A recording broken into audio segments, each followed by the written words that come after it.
Le matin de Noël, chaque enfant chez ma mère a reçu un cadeau, sauf ma fille. Je me tenais là, dans le salon, entourée de rires et de papiers cadeaux déchirés, regardant ma fille de 9 ans retenir ses larmes tandis que ma mère disait, assez fort pour que tout le monde entende, elle ne mérite pas d'être célébrée. Les mains de Mila étaient jointes sur ses genoux. Ses petits doigts étaient si serrés que je voyais le bout de ses doigts devenir blanc. Elle ne leva pas les yeux. Elle ne dit rien. Elle resta assise, immobile, sur le bord du canapé, faisant semblant de ne pas s'en soucier, tandis que tous les autres enfants déballaient des jouets et des jeux devant elle. Je sentis quelque chose se tordre en moi. Je voulais crier. Je voulais jeter quelque chose. Au lieu de cela, je suis restée là, figée, comme lorsque j'avais son âge. Silencieuse, petite, entraînée à maintenir la paix. Benji, mon jeune frère, me regarda, puis détourna rapidement le regard. Il avait toujours été doué pour ne pas se mêler des affaires des autres. Ma mère tendit un autre cadeau à l'un des fils de mon cousin et sourit comme si de rien n'était. Mila n'avait même pas de chaussettes de Noël. Le silence autour d'elle était plus fort que la musique de Noël en arrière-plan. Je me penchai et murmurai « Ça va ?» Elle hocha la tête sans me regarder. Ce hochement de tête, tendu, forcé, me donna l'impression qu'il brisait quelque chose en moi. Elle avait apporté un cadeau à ma mère. Elle l'avait peint elle-même. De petits oiseaux dans un arbre d'hiver. Elle en était si fière. Elle l'avait emballé dans du papier de soie et avait écrit, à grand-mère, de sa plus belle écriture. Ma mère ne l'ouvrit jamais. Elle le mit de côté comme s'il s'agissait d'un courrier indésirable. Je n'arrêtais pas de penser, pourquoi ? Que pouvait bien faire un enfant pour mériter ça ? Puis la sonnette retentit. Tout le monde s'immobilisa. Il était un peu plus de midi. Personne n'attendait personne. Ma mère fronça les sourcils. Qui est-ce qui pourrait venir à Noël ? Elle ouvrit la porte et, debout, il y avait un homme que je n'avais jamais vu auparavant, portant un épais manteau d'hiver et tenant un presse-papier. Derrière lui, 2 personnes se tenaient avec une caméra et des lumières. Il regarda au-delà de ma mère et demanda « Mila est-elle là ?» Nous sommes là pour la jeune héroïne. C'est à ce moment-là que tout a changé. Je ne voulais pas y aller. Pas vraiment. Je me suis dit que c'était pour Mila, mais au fond de moi, je savais que ce n'était pas le cas. C'était de la culpabilité, une obligation, cette étrange attirance que nous ressentons envers les personnes qui nous ont le plus blessés. Ma mère nous avait invités à Noël chez elle et j'avais accepté parce que je pensais que, peut-être, juste peut-être, les choses seraient différentes cette année. Mila n'avait jamais passé des vacances complètes avec ma famille auparavant. Elle avait 9 ans maintenant, assez grande pour comprendre des choses dont je la protégeais auparavant. Mais lorsqu'elle a vu le carton d'invitation avec l'enveloppe gaufrée de flocons de neige, son visage s'est illuminé comme si on venait de lui donner la clé d'un monde magique. « Grand-mère nous a invités ?» a-t-elle demandé, les yeux grands ouverts de surprise. J'ai souri et hoché la tête. Non pas parce que je croyais que ce serait bien, mais parce que je le voulais pour elle. Elle a même écrit ton nom, ai-je dit en pointant la fin du message où ma mère avait griffonné, dis à Mila qu'elle peut venir aussi. Aussi, comme une arrière-pensée. La semaine précédant Noël, Mila a passé tous les après-midi à travailler sur un cadeau pour ma mère. Elle avait pris une toile dans mes fournitures d'art et peint une scène d'hiver. Des cardinaux dans un bouleau enneigé. C'était simple et plein de cœur. Elle avait même fabriqué un petit cadre en bois à l'aide de bâtonnets de glace et de paillettes argentées. Elle aime les oiseaux, n'est-ce pas ? M'a-t-elle demandé un soir. Elle en aimait, ai-je dit. Je n'ai pas eu le cœur de lui dire que la femme pour qui elle peignait ne remarquait jamais les choses faites avec amour. J'ai grandi dans cette maison, une grande maison grise à 2 étages, en banlieue. De l'extérieur, elle ressemblait à une carte postale. Des couronnes aux fenêtres, des guirlandes lumineuses le long des gouttières, une crèche illuminée sur la pelouse. Mais à l'intérieur, il faisait toujours plus froid que la neige qui s'accumulait sur le trottoir. Ma mère, Lorraine, dirigeait sa maison comme un musée. Chaque chose avait sa place, y compris les émotions. Surtout les émotions. Lorsque Mila et moi sommes arrivés la veille de Noël, mon frère Benji a ouvert la porte. Il m'a souri, m'a serré dans ses bras rapidement, puis s'est accroupi pour dire bonjour à Mila. Il a toujours été gentil avec elle, même s'il ne savait pas comment tenir tête à notre mère. Regarde-toi, petit artiste, a-t-il dit en pointant la toile roulée dans sa main. C'est pour grand-mère, a-t-elle rayonné. Le sourire de Benji s'est légèrement estompé, mais il a hoché la tête. Elle va adorer. L'intérieur de la maison sentait la cannelle et le jambon rôti. Des guirlandes s'enroulaient autour de l'escalier. Des bougies vacillaient sur chaque table et le sapin, de 3,50 mètres de haut et parfaitement taillé, brillait dans le coin du salon. Les yeux de Mila se sont agrandis. Elle n'avait jamais rien vu de tel. Nous vivions dans un petit appartement où notre sapin était posé sur une caisse de lait et penché un peu vers la gauche. Ma mère est entrée de la cuisine, vêtue d'un chemisier rouge, de perles et du même sourire figé dont je me souvenais de chaque Noël de mon enfance. Elle m'a serré dans ses bras comme les gens le font lorsqu'il y a du public. Puis elle a regardé Mila, l'a scrutée de haut en bas et a dit « Tu as grandi ». « Bonjour grand-mère », a dit Mila en tendant son cadeau. Ma mère ne le prit pas, mais le près de la cheminée. « Tu peux accrocher ton manteau dans l'entrée. » Je le lui ai pris doucement et l'ai placé sur la table d'appoint. Au fur et à mesure que la soirée avançait, Mila restait près de moi, essayant clairement de trouver sa place. Les autres enfants, tous des cousins qu'elle connaissait à peine, se poursuivaient avec des drones jouets et dansaient sur de la musique de Noël dans le salon. Mila regardait, incertaine de savoir si elle était autorisée à se joindre à eux. Lorsque je l'ai encouragée, elle a essayé, mais elle n'arrêtait pas de regarder par-dessus son épaule en direction de ma mère, attendant une approbation qui ne vint jamais. Au dîner, ma mère a interrogé Benji sur son nouveau travail, l'oncle Théo sur ses récentes vacances et notre cousine Kelly sur ses fiançailles. Elle ne m'a pas posé une seule question. Lorsque Mila a commencé à raconter une histoire sur la collecte de manteaux qu'elle avait aidé à organiser à l'école, ma mère l'a interrompue pour passer le beurre. Plus tard dans la nuit, Mila s'est blottie contre moi sur le canapé lit de la chambre d'amis. « Maman, » murmura-t-elle, « penses-tu que je plais à grand-mère » Mon cœur se brisa. Je l'ai serrée contre moi. Je pense que grand-mère a du mal à montrer son amour, mais je t'aime plus que quiconque au monde. Elle posa sa tête sur mon bras, silencieuse pendant un moment. Je voulais juste qu'elle soit fière. Elle devrait l'être. Je suis assez fière pour nous deux. Dehors, la neige tombait.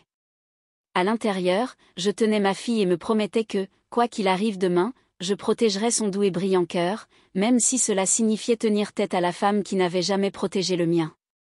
Le matin de Noël est arrivé avec le bruit des pas courants dans la maison. Les enfants étaient déjà debout, déchirant les cadeaux sous l'immense sapin du salon.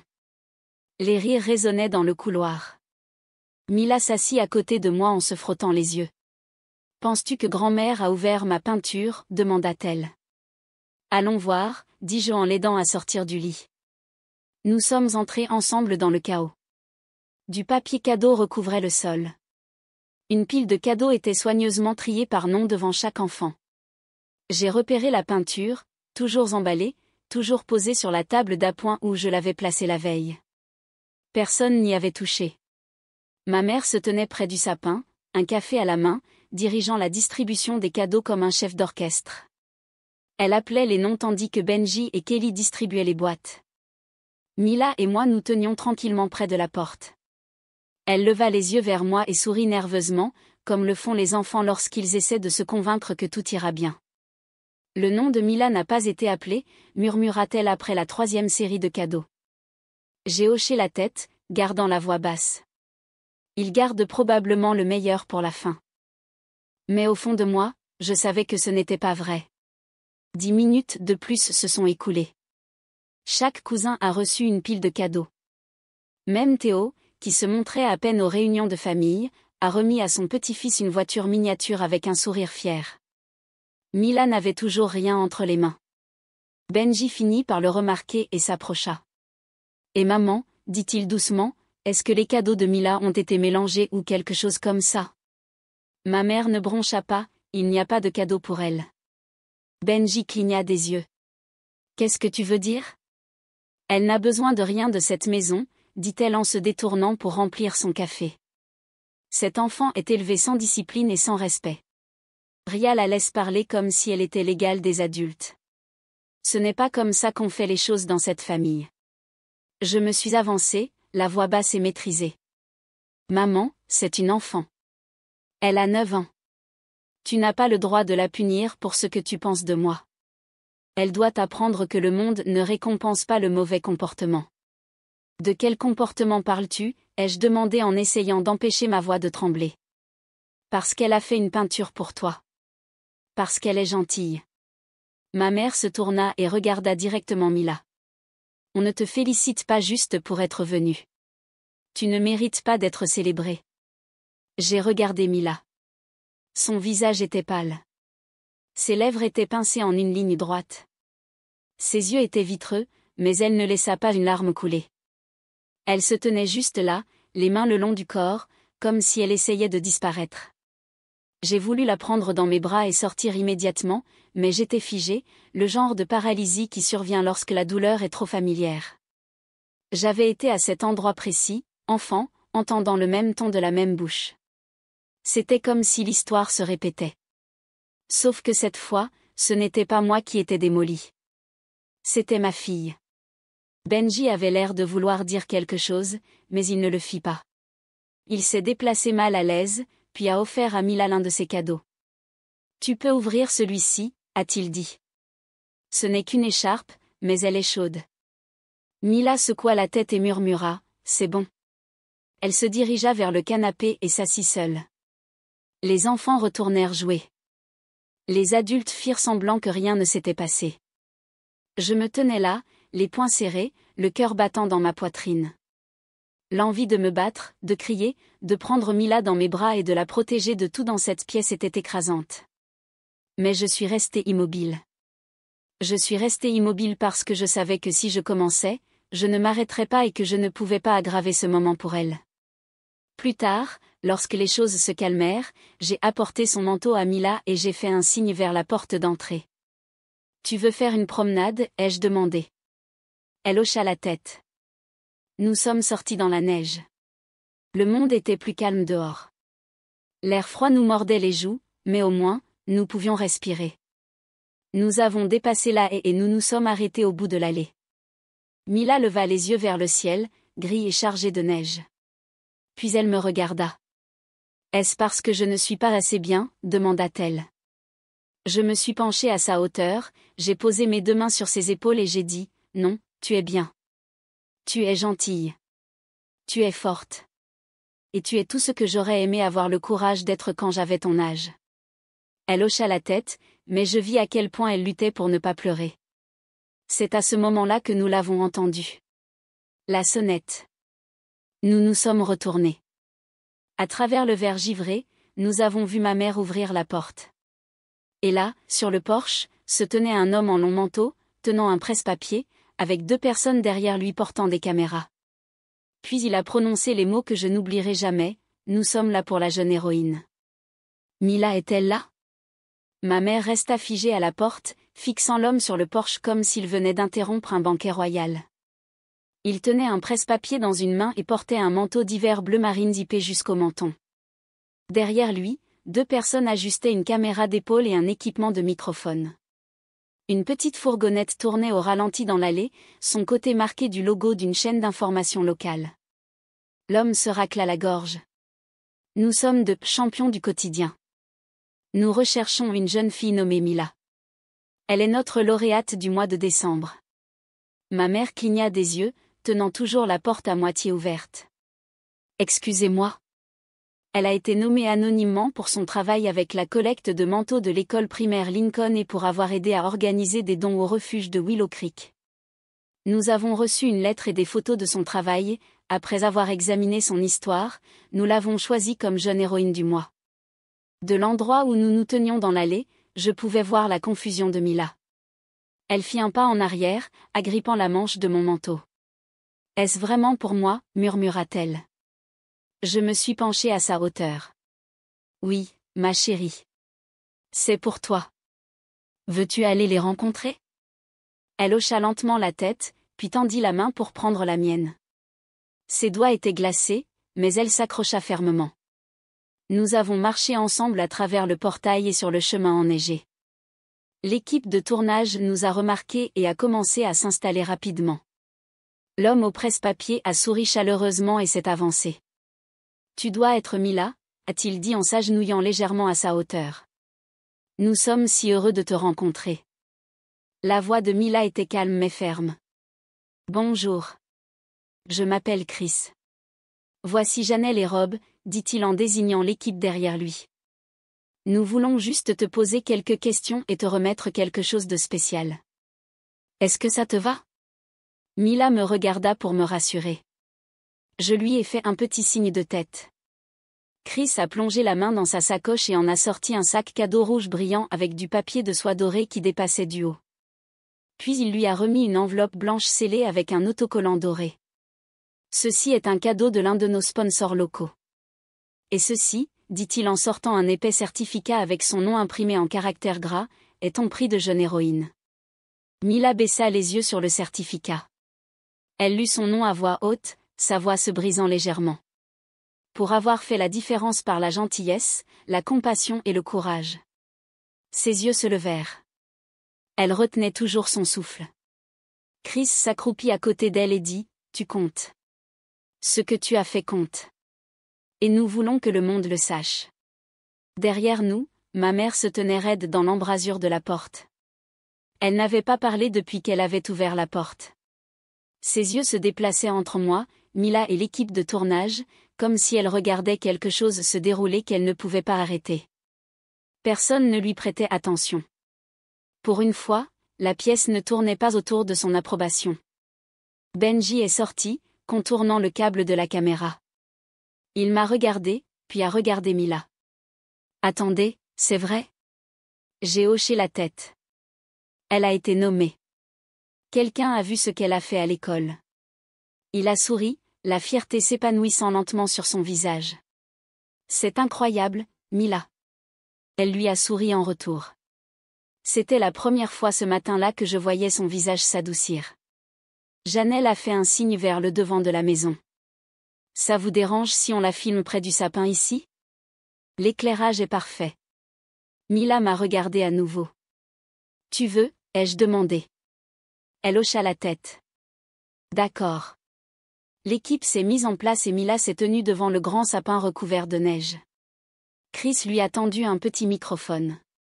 Elle le tenait comme s'il s'agissait de quelque chose de précieux. Il l'a interrogée sur la collecte de manteaux, comment elle avait eu l'idée, ce qui l'avait poussée à aider. « Je ne voulais juste pas que quelqu'un ait froid, » a-t-elle dit. Nous avions des manteaux à la maison, nous n'en avions pas besoin, alors j'ai demandé à mon professeur si nous pouvions en collecter d'autres. Sa voix était petite, mais elle portait, et elle était sûre, sans hésitation, sans excuse. Mes yeux se remplirent de larmes. Elle ne répondait pas seulement aux questions. Elle se tenait debout, affirmant sa vérité. Lorsqu'ils ont terminé l'interview, Chris s'est penché et lui a murmuré quelque chose. Mila s'est tournée vers moi et a dit, il a demandé s'il pouvait l'utiliser au journal télévisé du soir. Ma mère est finalement sortie sur le porche. C'est quoi, ce coup médiatique, demanda-t-elle sèchement. Chris se tourna vers elle calmement. Ce n'est pas un coup médiatique. C'est une reconnaissance. Elle a mérité ça. Ma mère ouvrit la bouche, puis la referma. Elle ne dit pas un mot de plus. J'ai mis mon bras autour de Mila et les regardai droit dans les yeux. Tu n'avais pas besoin de ça pour prouver quoi que ce soit, mais je suis contente qu'il voie ce que j'ai toujours su. Et pour la première fois ce jour-là, j'ai vu ma fille le croire. Nous nous tenions dans la neige pendant que l'équipe de tournage rangeait son matériel. Mila serrait toujours son prix à deux mains, ses gants légèrement humides à cause du froid. Elle le regardait sans cesse, puis me regardait à nouveau, comme si elle essayait de s'assurer que ce moment était réel et non quelque chose qu'elle avait imaginé. Chris s'est approché et m'a serré la main. « C'est une enfant spéciale, a-t-il dit. Ce genre de gentillesse à son âge. La plupart des adultes ne l'ont pas encore compris. » J'ai souri. Elle m'apprend plus que je ne lui apprends. Alors qu'il finissait de charger la fourgonnette, Chris s'est tourné vers moi une dernière fois. « Vous êtes la raison pour laquelle ce programme existe, » a-t-il dit.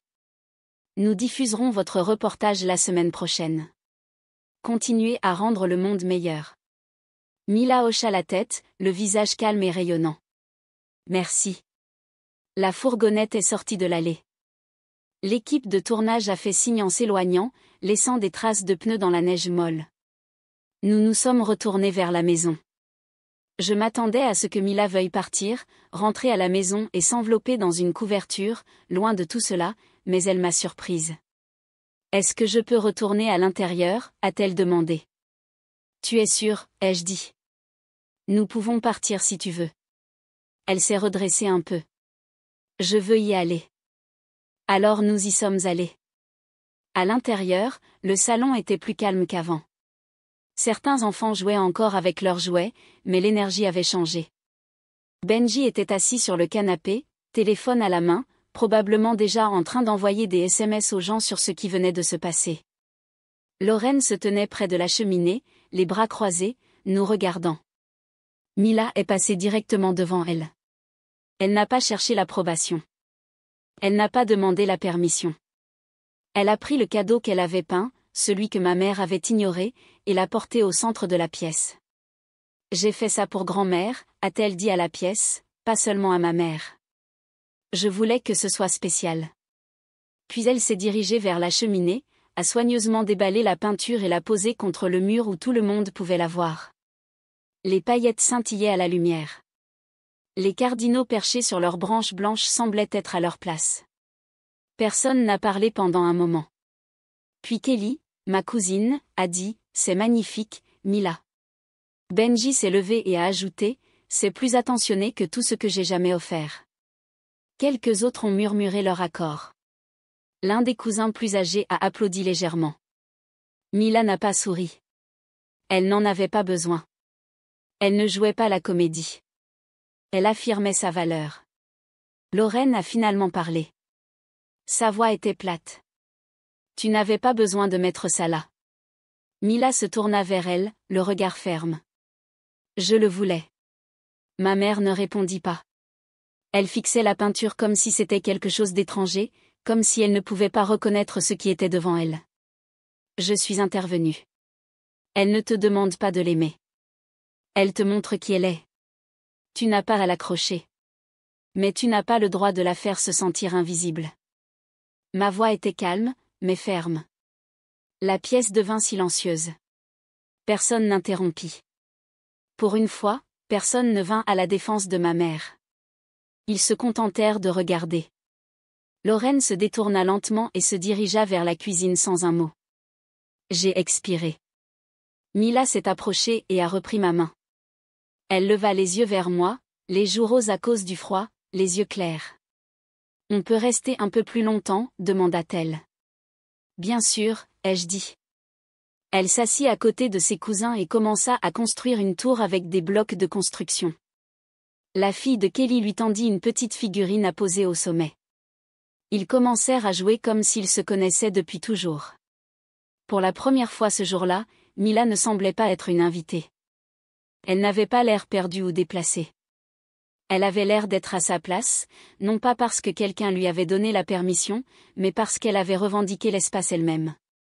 Je me suis reculée en la regardant rire avec les autres enfants, les épaules détendues, sa joie sans filtre. Et j'ai pensé à la force qu'il fallait pour rester douce dans un monde qui essayait de vous endurcir. Elle n'avait pas élevé la voix. Elle ne s'était pas battue. Elle s'était juste présentée, avait offert de la gentillesse et avait tenu bon. Et d'une certaine manière, c'était plus fort que tout ce que j'aurais pu crier. Ma fille n'avait pas besoin de cadeaux pour avoir de la valeur. Elle n'avait pas besoin de la validation de qui que ce soit dans cette maison. Mais en se tenant debout, en retournant à l'intérieur, en partageant son cœur sans excuse, elle a transformé toute la journée. Elle n'a pas seulement été reconnue. Elle a rappelé à tout le monde à quoi ressemble la grâce. Ce soir-là, après que la neige eut cessé et que le ciel se soit dégagé juste assez pour montrer quelques étoiles, Mila et moi étions assises dans notre petit salon, à la maison. Notre sapin était illuminé de douces ampoules jaunes, les décorations légèrement inclinées là où les branches s'affaissaient, et en dessous se trouvait une seule boîte rouge, celle que Mila avait reçue de l'équipe de « champions du quotidien ». Elle ne l'avait pas encore ouverte. Elle était assise en tailleur sur le tapis, son certificat de récompense posé à côté d'elle comme s'il faisait désormais partie d'elle. Je lui ai apporté une tasse de chocolat chaud avec des guimauves supplémentaires et l'ai posée à côté d'elle. « Tu veux l'ouvrir maintenant ?» ai-je demandé. Elle leva les yeux vers moi, les yeux fatigués mais toujours brillants. « On peut le faire ensemble ?» J'ai hoché la tête, me suis assise à côté d'elle et l'ai regardé déballer soigneusement le cadeau. À l'intérieur se trouvait une petite tablette bleue avec un étui argenté. Il y avait aussi un mot glissé sous le couvercle. Mila le lut à voix haute, à Mila, pour nous avoir tous rappelé à quoi ressemblent la générosité et le courage. Continue à créer, continue à diriger et continue à être toi-même. Elle sourit et referma doucement la boîte. Je pense que je veux créer un site web, dit-elle. Pour les enfants qui veulent faire des projets comme la collecte de manteaux. Peut-être que je peux aider d'autres écoles à démarrer aussi. Je l'ai regardée, émerveillée, mais pas surprise. Tu aides déjà. Tu m'as aidé plus que tu ne le penses. Elle s'est appuyée contre mon épaule. Même si je ne plais pas à grand-mère, c'est bon.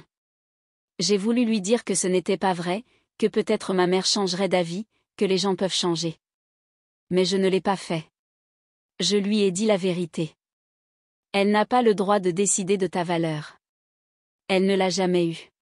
Son amour a toujours été assorti de conditions et tu mérites mieux que ça. Mila hocha la tête une fois, puis ferma les yeux et se reposa tranquillement. Je la serrai contre moi et laissai le silence remplir l'espace entre nous. Les jours suivants, la vidéo de sa cérémonie de remise des prix a été diffusée au journal télévisé du soir.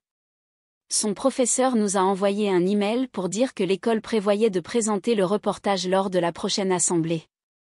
Quelques parents de sa classe nous ont contactés pour demander si leurs enfants pouvaient aider à sa prochaine collecte de dons. Les gens l'ont vu. Ils n'ont pas seulement vu son sourire, sa politesse ou sa façon discrète de se tenir. Ils ont vu sa force, son esprit, le genre de leadership qui ne crie pas mais qui touche les gens. Quant à ma mère, elle n'a jamais rien dit sur ce jour-là.